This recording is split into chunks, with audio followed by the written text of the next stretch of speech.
Do you ever feel like you're totally on your own and you don't have a lot of support and you feel like you just keep failing? Well, today's episode is going to be really helpful because we're talking about the little house on the prairie and all the struggles and difficulties that inevitably come when you're trying to do something new. So, my name is Dara Tomasson, and this is episode 148, Love Yourself Thin, Weight Loss, and Little House on the Prairie. So, for those of you who are used to listening to me on my podcast, I just go along with you on your walks or when you're quilting or whatever you're doing. I also have a YouTube channel, so you can check me out. You can see my face. And so please go, you can check me out there. And when I'm recording on my YouTube channel, I actually have the handout. I always say, hey, there's a handout. The handout is right in front of me as I'm recording, so you can see it. But before we go into this episode where I'm going to tie it all together on what the purpose of talking about Little House on the Prairie and weight loss, I wanted to share with me the ripple effects of what's happening in the membership and how the lives of the members, like their family, their friends, all these people are benefited by the work that we do. I often hear women say, oh, it's so selfish for me to work on myself. But truly, the people around you and your life experience, everyone benefits from these tools. So this is one of my clients, and they had actually just planned their 45th wedding anniversary, and they went away on a week-long vacation. And then their car needed $7,000 worth of repairs. And immediately her husband was like, oh, don't freak, because she knows about the 50/50, and she knows enough about the model that a car repair, that's in the circumstance line. And then you get to decide what you want to think about it. Well, that's a huge win. And it just takes so much pressure off everyone else in the household. She's able to enjoy her life a lot more. Those triggers don't last as long and they don't have as many ramifications. Let me talk about this idea. And actually, last week I was in Chicago at H&H, and unfortunately, I didn't get to meet Laura Ingalls, but she was there. I couldn't leave my booth. But Riley Blake, they brought her in, and apparently it was really great. I'm sure she was wonderful. Apparently, she's like really down to earth. But I grew up watching Little House on the Prairie, as I imagine a lot of you also enjoyed that show. I'm going to talk about the definition of a pioneer, and what I thought was interesting was the origins of the word actually are from French, and so beat. It's along the lines of, this is someone, you haven't walked this before. This is the first time it's being walked. So when we look at the definition, so there's the noun version and there's the verb. So the noun is a person who is among the first to explore or settle a country or area, especially one of the first Europeans to colonize the Western US. So a lot of my ancestors were pioneers. So from Sweden, from Norway, from England, from Ireland, and Scotland. But they came to America and to Canada, and they started fresh. It's really amazing to learn about their lives and see what they've done. The other definition of pioneer that's a noun is a person who is among the first to research and develop a new area of knowledge or activity, a famous pioneer of like breath control, for example. So even life coaching is a pretty new area. And it's interesting when you think back about psychiatry, when we had Sigmund Freud and these different therapists, that was also the Wild West at the beginning. Now they've had a lot more time to refine it. But the verb form of pioneer is to develop or be the first to use or apply a new method, area of knowledge, or activity. The technique was pioneered by like a Swiss doctor in the 1930s, right? So it's like someone who is using the new things. So even for me, I feel like I am being a pioneer in the weight loss industry, because I am saying weight loss doesn't work when you are just focusing on counting calories, tracking steps, and swapping movement. And I'm saying, no, no, no, weight loss needs to be much deeper. We have to actually get to the root of the issues. And then the second part of a verb is actually open up a road or terrain as a pioneer. Oh, you're actually physically doing it. Now, my great grandfather, he and his two brothers came up to Canada from the United States, and they literally dug ditches. And for as many ditches as they dug, they got land. So they opened up the land to get the new opportunity to have, and they brought their sheep. I'm curious for you, what have you pioneered in your own life? So what have you done that had never been done before? So had you been in your family, I was the first girl in my family to go and graduate from university. What were some of those barriers or the things that you've done for yourself? So for example, I had 5 children. I had never had 5 children before. I'd never had a child before. So I'm doing things that I had never imagined or that I had done. And I didn't know exactly how to do it until I figured out how to do it. I just want you to kind of get curious on, let me think about have I done in my own life that has been amazing and awesome. And according to the definition, that had never been done before. And since you're the only one living your own life, there's a lot of things you've never done before. I like the idea of reverse engineering from your successes. So learning how to look back and say, oh, I've been really successful here. There's a couple of different ways I want to think about pioneering in this podcast, because I've been thinking a lot about this. And especially as I got back from Chicago last week, it kind of blows my mind that I'm a mom of 5 children who was a school teacher, who then became a professional quilter and instructor and author. And now I'm a life coach who goes around to various places and helps other women see that they don't have to be stuck, that they can use tools for their brain. That I have people that I pay every month. I have a team. This podcast is rated in the top 2% of all podcasts. Like, I've done all of these things. First of all, I never thought I could. I never thought it was even a possibility. I'm also mentioned that I've lost 50 pounds and kept that off all through perimenopause when I feel like I've struggled with my weight for so long. And I just keep doing it. It's so fun. And I keep figuring out how to keep moving forward. I asked you about what have you pioneered already in your own life?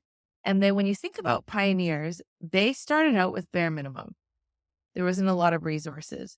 Now, of course, in our society, we have tons of resources. We could go on YouTube and pretty much research anything. But it's always a fresh start for yourself, because no matter what coach you have or what YouTube channel you watch, somebody to help you, you're the one who has to figure it out. So when you watch Little House on the Prairies, I remember an episode where the barn was going on fire, and it was so scary, and they had to figure out how to save the animals and how to rebuild after such a hardship. I think there was a time when the dad, didn't he break his leg or arm or something, and then he couldn't work. We were figuring things out, and then we have our obstacles along the way. And then how do you decide how you want to overcome those obstacles? What kind of person do you want to be? How does that reflect you? Laura's sister, she became blind, and that was so scary. And how do you work through all of those challenges? So every time you have that challenge, it's like a new, fresh start. You have to figure it out. And this is where I see the mental health. If we don't take care of our mental health, then we have what's called the allostoic load. I think that it's ALLOSTATIC. It's the wear and tear on our body. And if we're not working through the difficulties and the strains and the stresses, then we just kind of put our hands in the air and we give up and we turn to food and we do all sorts of stuff that doesn't help us. The other way I wanted to talk about pioneering is maybe in a way that you haven't really thought before. So I want you to ask yourself, why do you think of yourself the way you do? Oh, you must be willing to make the effort to see yourself differently and ask the question, who says or why? I went, you all know the story. If you haven't, I've shared it before. Just a month and a half ago or so, I woke up on a Saturday morning. It was the first Saturday of spring break. And over where I live, we have 2 weeks of spring break. And I hadn't planned anything for the kids. So at 7:30 in the morning, I was going to get ready to go for my run that I tend to do every Saturday morning. And I realized that the Raptors were going to be playing basketball in Portland that evening. Then I realized that I have a car and money, and I can go in my car on the ferry through the border, and I could just drive to Portland. No big deal. It's so interesting because the former me, I would never have done something so last minute. I didn't know where we were sleeping that night. I didn't know about a hotel or I have a friend that lives there. I was like, it doesn't matter. You can always get a hotel. And if people think I'm crazy or if people think that's irresponsible that I didn't plan ahead, that's okay. They're allowed. They're allowed to think whatever they want. But I wanted to be that kind of mom. And the more that we can ask ourselves this question that I just asked you is, why do you see yourself in that way? Who says you can't be different? Who says you have to plan everything months in advance or weeks in advance or even a day in advance? Like, who says? And then why? Why do we have to? Why do we have to be, you know, kept back because of that? Obviously, if I had a commitment that I was teaching at church the following day, of course I would take my responsibilities, but I didn't have that. So I was okay to go. So I want to ask you to go with me here. So I want you to look in a mirror. Oh, I have a little handheld mirror in my drawer beside me in my office. And I want you to ask yourself, without the punishing lens of culture bias or criticism, and I want you to look at yourself in a bold, fresh, and non-judgmental way. So it could look like something like this. This is my body. What I see is the reflection of my genetic heritage, my aging, my history of dieting, and my history with food. What would that be like if you just looked in the mirror and said, hey, this is who I am, and this is why I am the way I am. So what do I want to do about it? Some of us have habits that don't serve us, like compulsive eating. So we have used food as a distraction. We have used food to numb out. Some of us that use food to calm down. It doesn't even matter really what the food is. You can be a compulsive eater with vegetables. I want you just to ask yourself, what would it be like for me to not do that anymore? To be a pioneer? Because a pioneer, like literally, I'm walking a path I've never walked before. What would it be like for me to finally say, you know what? This doesn't serve me. I don't feel good when I do this with food. I don't want to be that person. When you slow down, and I'm so glad you're here, by the way, it's awesome. I want you to really give yourself some time to think about these thoughts because research shows that if you don't change the way you problem solve and you don't change the way you think about things, you're basically thinking the same way you thought when you were 8 or 10 or 12 years old. So if you haven't elevated your thinking, then you're not able to change the way you are operating.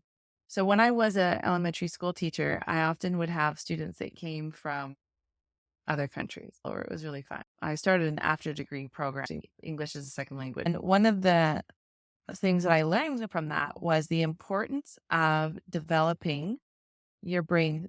So for example, so if you learned Chinese growing up and you were 10 years old and you came to Canada, you would still be speaking Chinese to your parents at home. But if you weren't formally taught Chinese writing, then that would be like a hole or a disconnect in your brain. So the research showed the importance of teaching the written work along with the spoken to help complement that development in the brain. So as I do this work as a life coach, I encourage the members in my membership to do is to really fill in a lot of those emotional gaps that we have really struggled with. So when we were kids and we were crying inside and someone said, oh, buck up, don't cry in here. Like my grandpa would literally say, like, I'm going to kick you out of my house.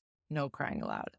Then they didn't learn how to overcome or work through or even embrace like, oh, it's normal to be a human and to be sad. It's normal to cry. It's normal for this. So this emotional intelligence and this emotional piece that happens inside my program, it's so amazing. And it really helps women to become more balanced in their life. Well, I love that you're here, either watching me on my YouTube or listening to my podcast.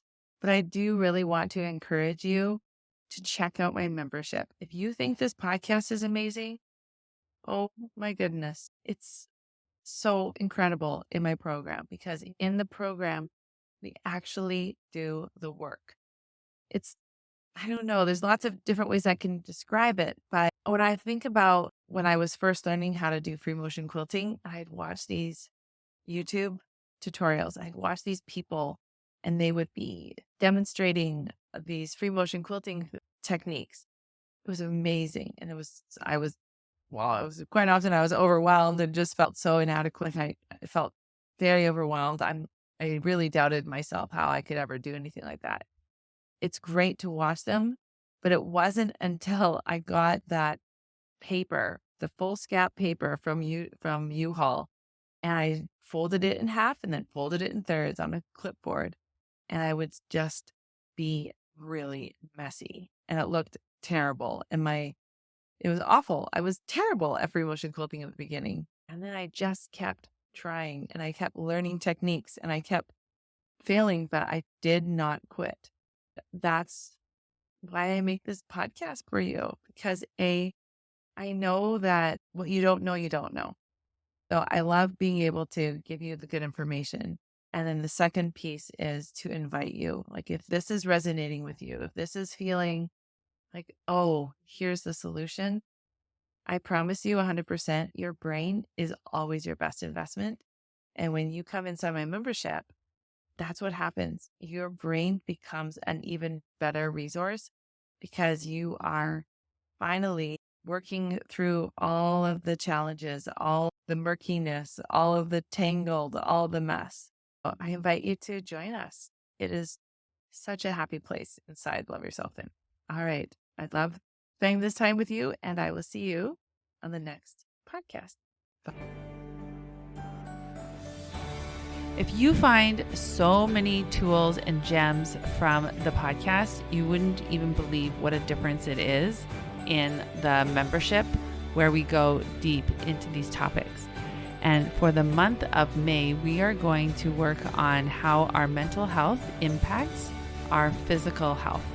And so if you are struggling with anxiety or depression or any of those mental health issues, I invite you to consider coming and preparing for joining us in Love Yourself Thin, where we're really going to take a deep dive into that. I can't wait to see you there.